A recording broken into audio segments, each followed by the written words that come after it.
Hey everyone, it's been a while, I know. This time I'm back off the cuff because honestly, I just had to share my thoughts. Because keeping them to myself or sharing them with my family isn't changing anything. It only changes the atmosphere in my own home, making me more aggravated and taking it out on everyone else who can't do anything about the current situation. I was so happy to hear that President Trump won the South Carolina primary. I think, despite the fact that I do like Robert F. Kennedy Jr., I do like Vivek, I do like Ron DeSantis, and I do like Tim Scott. But despite that, I think, at least for this time around, he probably is the best choice. He is seasoned, he's experienced, he's successful, as are many of the other candidates who have since dropped out, but he's done the job before, and so he brings experience to the table. And being older, but still alert, like Nancy Pelosi, regardless of what I think of her politics and policies, she's pretty sharp, as is Bernie Sanders. No comparison to the current jester at large. But regardless, President Trump is probably the best candidate for presidency. However, I'm not so sure that even President Trump can make a difference. Why? Because President Trump is someone like me who refuses to be puppeteered by the puppet masters. And if you're in politics, unless you're willing to kiss the proper asses and kiss the proper feet and be puppeteered, then your career is often cut short. Because the people in charge are not the people in charge. There's always the guy, as in the Wizard of Oz, behind the curtain. The curtain you and I are supposed to not know about, and the puppet master that none of us can see. But I digress.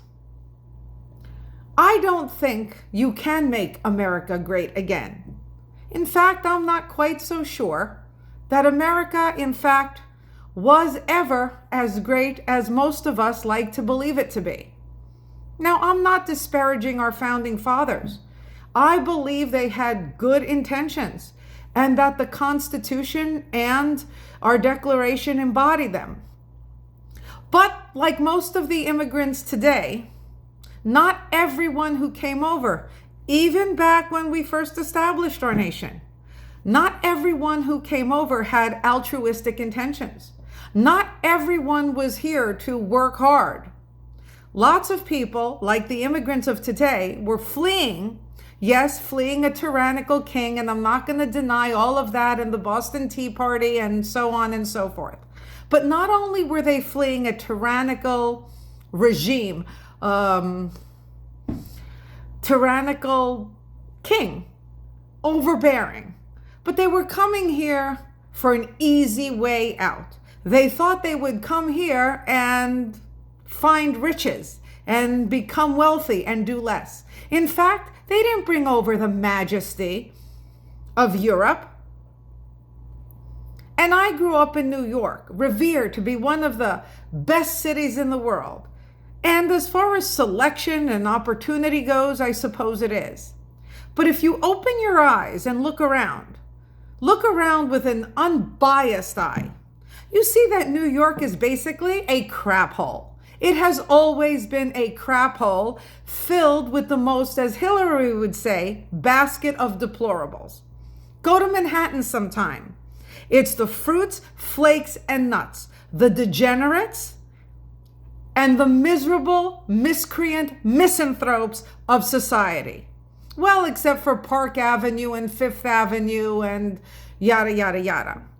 But the overwhelming majority are complacent, cavalier people who are more than happy to live like cramped cockroaches in apartment buildings and work like slaves, despite the fact that we've been told that slaves have been freed. They have just taken a new form. We work for minimum wage. We live in apartment buildings like cramped cockroaches. People are now walking around town in pajamas and slippers. I don't know that America was ever great, in fact. America's buildings, yes, much better than the buildings and homes of today. They were built of brick and steel and, like the saying goes, brick and mortar. But if you really look around, they're devastated tenement buildings.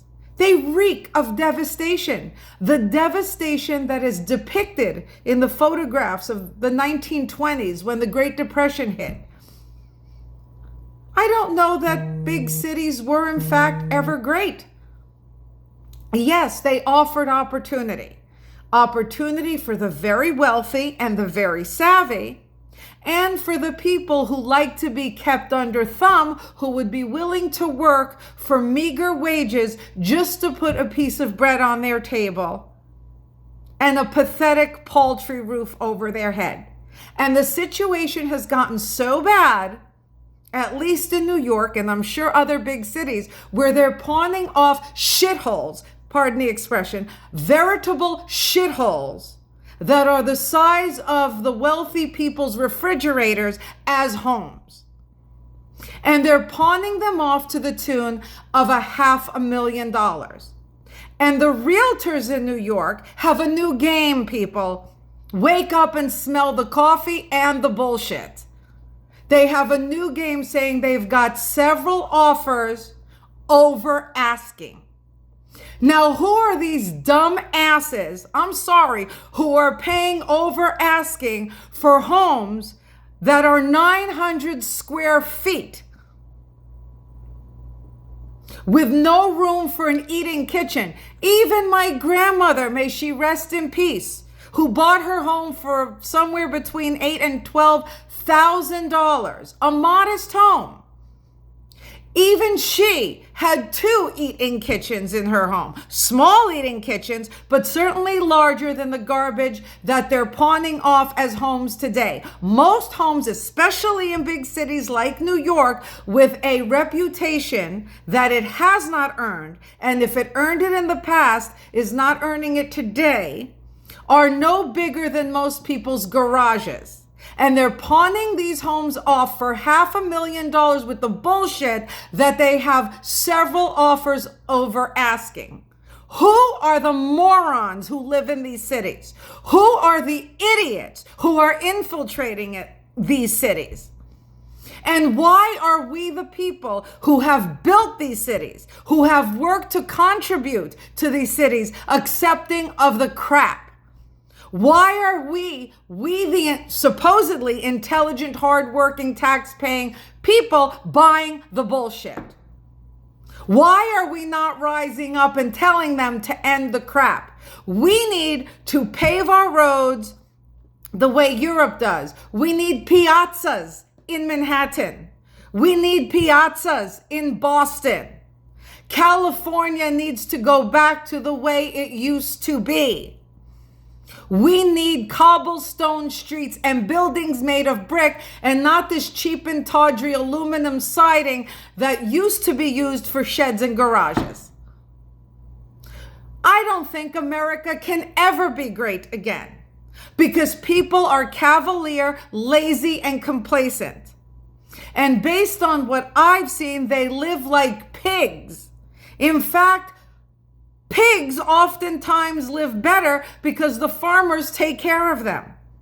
People are slobs, disgusting, sloppy. How can you have a great nation when its people are not great?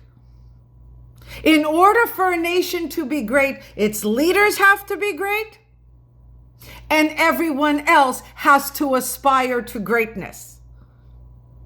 And I don't think that's the stuff that Americans, perhaps the world, is currently made of. So we are all going to hell in a handbasket unless we wake up. And change begins with us, from the bottom up.